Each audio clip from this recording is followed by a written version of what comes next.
Hello everybody, it's Kai. Welcome back to my channel and welcome to a brand new speed build video. And in today's video, we are going to be building a large modern farmhouse in the world of Brindleton Bay. And Brindleton Bay is the world that came with the cats and dogs pack, and it is one of my favorite packs to use in The Sims because of the world.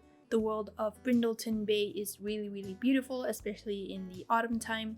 And I think this is one of the worlds that I also enjoy playing in the most. Even though, like previously, I said a lot of times that I don't really use Brindleton Bay, or I don't really play the game.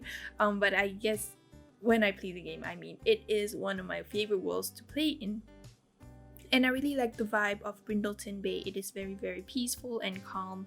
And we are building on a, I think, 30 by 40 lot. Which is located on the lower left corner in the world map. And I decided to build a modern house because I wanted to try something new, and I think I actually wanted to build a modern farmhouse for quite a while now. Last time I built like a modern family home, and I think in the video I said that I initially wanted to build a modern farmhouse, but then it ended up being not a farmhouse because I used the terrain tool for that house. But anyways, we are building this modern farmhouse and it is quite a big build, so it will take some time for me to talk about it.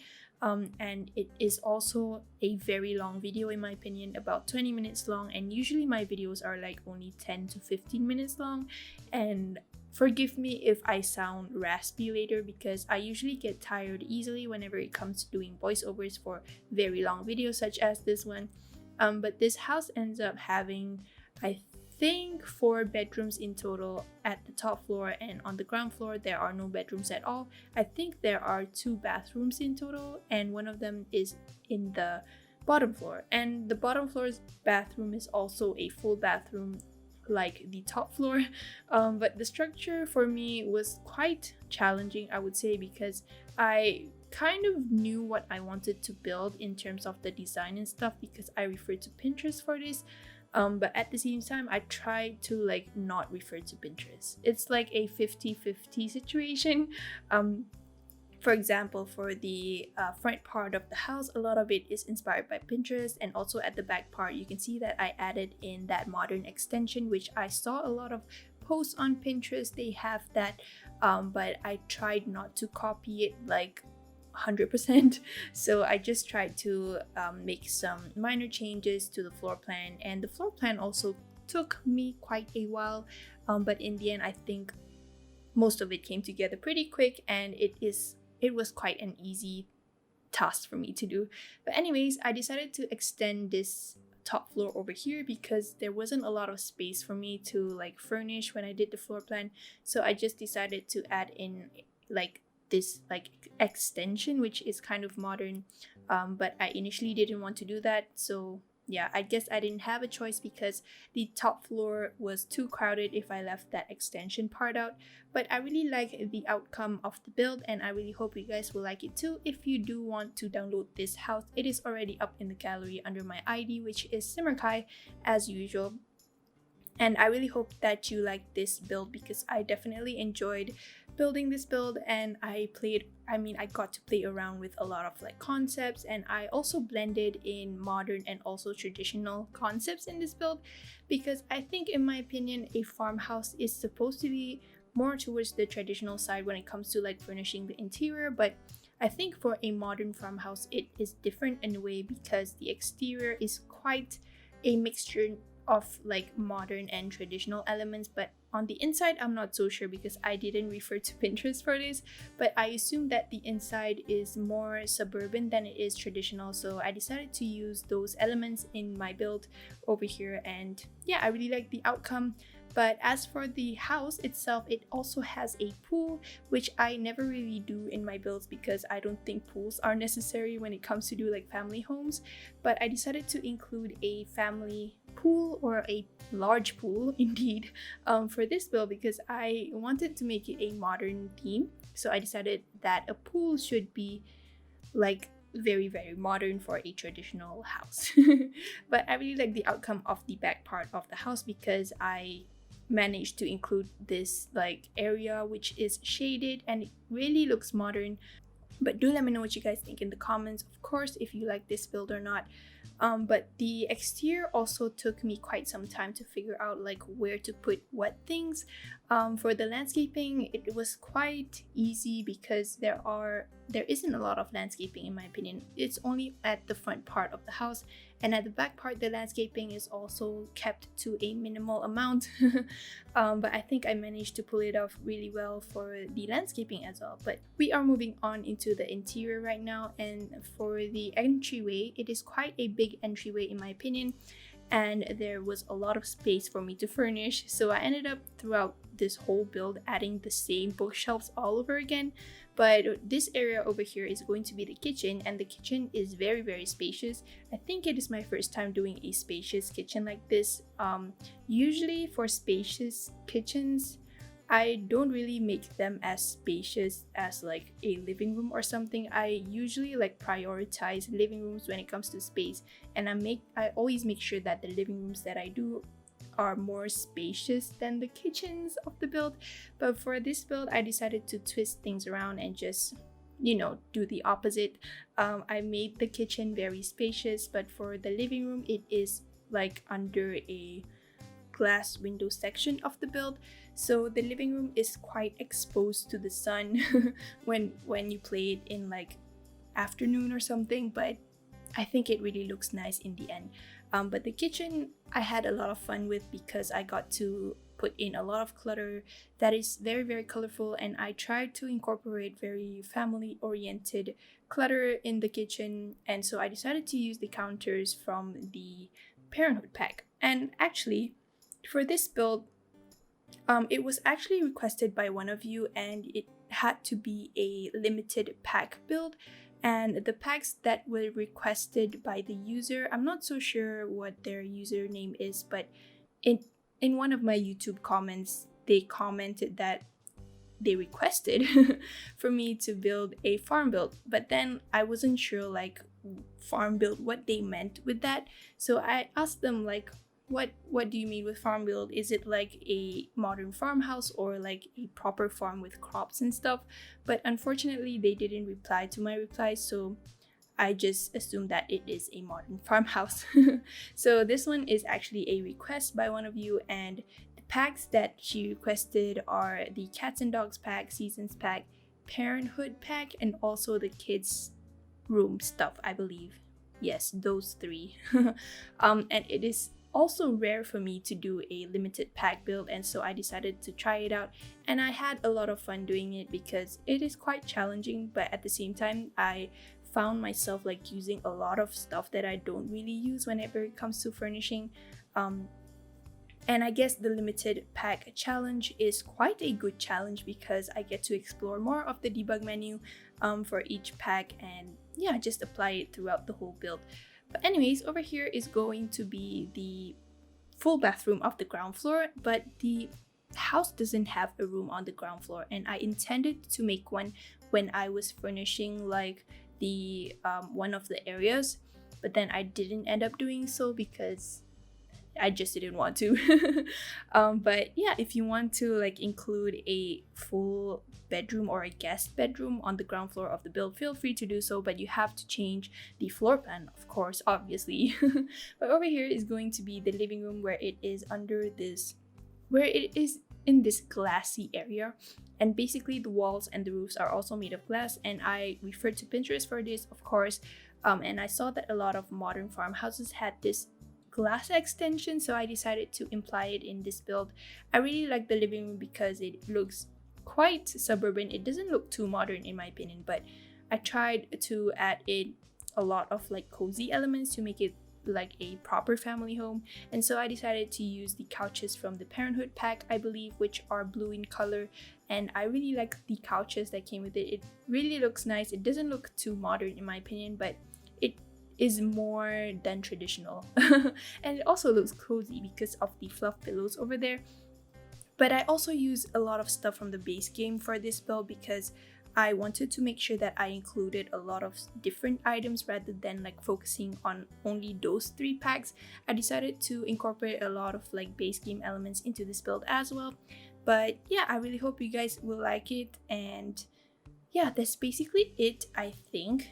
But yeah, let me talk about this build further. I decided to also include like minimal plants because there wasn't a lot of space for me to put in like big plants, and also the amount of nice plants, in my opinion, in those 3 packs and the base game is quite limited. So I tried to stick it to a modern traditional, or I tried to choose the plants that are associated with like modern elements but there are only a few of them and they are very limited.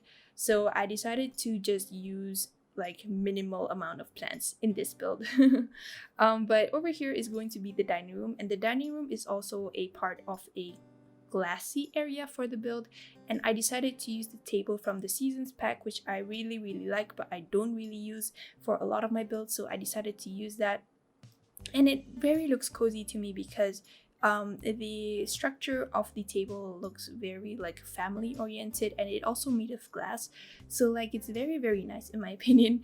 But I think for the family that lives here, I decided to include 4 children. I believe one of them is a teenager, 2 of them are like preteens or kids, and another one is a toddler. So there are like 6 Sims that you can fit in this house, and 4 of them are kids and 2 of them are parents. If you want to make it a generations home, I believe you can, but I didn't include any like grandparents elements in it, but feel free to do so if you want to change things around when you download this house. But the whole build I think took me about 2 hours, and it is quite long for me because usually when I build it is only like 1 to 1.5 hours like that. But for this build it is quite long, about 2 hours or so. But I think I really like this build, and that's why I know like what I want to talk about for this build. I usually don't really know what I want to talk about whenever it comes to like big buildings. I don't know if that makes sense, but yeah, usually I struggle when it comes to like talking about big buildings that take a long time in the video. But I think for this build I really like it. That's why I'm like excited to talk about it. But anyways, over here is the parents' bedroom, and I tried to make the parents' bedroom look as cozy as possible and also as filled in as possible. And so I use a lot of clutter items from the Parenthood pack, and also this bookshelf from the Cats and Dogs pack, which I never used before. To be honest, it is my first time using it, and I think it is for a vet because the designs of the book on that bookshelf kind of looks like a medical industry kind of book. But anyways, this is the ensuite for the parents' bedroom, and usually in my builds I just go for the same type of wallpaper and also the flooring for each of the rooms and the bathrooms because I am very lazy to think about the wallpapers. I usually focus on the elements that are in the bedrooms itself instead of the colors of the wallpaper, and I think that is a super easy thing to do for me. And I guess I just got very comfortable with it because I usually do it in most of my builds. But anyways, over here is the teenager's bedroom, and the teenager I imagine is a girl, and she is into music and stuff, and she is also a very clever student in terms of music, and so she has those 2 guitars over there, and she also is interested in becoming a singer, and that's why I put in that microphone over there. And I just imagine that she is a very creative person, and she really likes music, and she really loves like boy bands and stuff, and she wants to become maybe a musician one day. And that's why I put a lot of those instruments over there. And her favorite color is obviously pink because you see that the color scheme that I use is associated to like pinks and whites and just very feminine colors. And I decided to use another wardrobe instead of that one because that wardrobe that came with the birthday update was too big in my opinion, and so I decided to switch it around and use the Parenthood one instead, which made the room look more cozy and just very cute. But the 2 kids don't share a bedroom together. Only one of them share a bedroom with the toddler, and I imagine that the younger kid is the one that shares the room with the toddler, and they were forced to do that because, you know, they are younger than this kid. But this kid is really into like sports and is quite tomboyish, I would say, because I ended up adding a lot of comical elements. I decided to make her kind of this like geeky kid also, because she is into robots and she really likes cartoons. And I'm not so sure what you call the cartoon that came with the Sims, Parenthood. I think it's from Kids Room, but it's not Parenthood. But there is a name for it, and I read that somewhere in when I was building this or furnishing this room, but I forgot the name, and I think it's like starts with F or something, but it sounds very, very robotic. And so I decided to like match the personality of that kid with the interest, which is the robots and stuff. But over here is the bedroom for the other kid who shares the room with their younger toddler sibling, and it's very, very minimal because I didn't really think about the personality that I wanted to include, because the kid shares a room with the toddler, so I guess that the personalities would clash if I tried to like furnish the room according to their personality. So I didn't end up doing so. I just basically decorated it to a very generic type of room. But there is also this hallway over here which is quite empty. I just put in a fireplace in there just to fill it up a little bit and look more lived in, instead of like leaving it empty and just very, very awkward. But also this family owns a pet dog, I imagine, and the dog is a very, very big dog. And so I decided to add in a couple of items from the cats and dogs pack, such as the feeder bowl and also some pet beds in this build. And I imagine that they are also a very, very loving and happy family, and they're quite wealthy too, considering the size of this build and also the concept. I think usually modern concepts also are like tend to be quite expensive when you want to like furnish it and stuff. But yeah, that's what I imagine the family is like. But over here is because we already passed that. But that was the bathroom that is shared between the 4 children. 1, 2, 3, 4, yes. But anyways, this is going to be the last part of the video, which is me furnishing the outdoor patio. And I decided to include this structure that is like covering or becoming a shade where your family of Sims just hang around and have their dinner outside, maybe something like that by the pool. But it is also a very cozy looking section, because I used the table from the Parenthood pack. I mean the chairs, not the table. The table is from the base game, I believe. But yeah, I think that is about it. So I really hope you guys will like this build. If you do like it, please give this video a thumbs up and subscribe to my channel if you haven't, and comment if you want to, and I'll talk to you guys in my next video. Bye!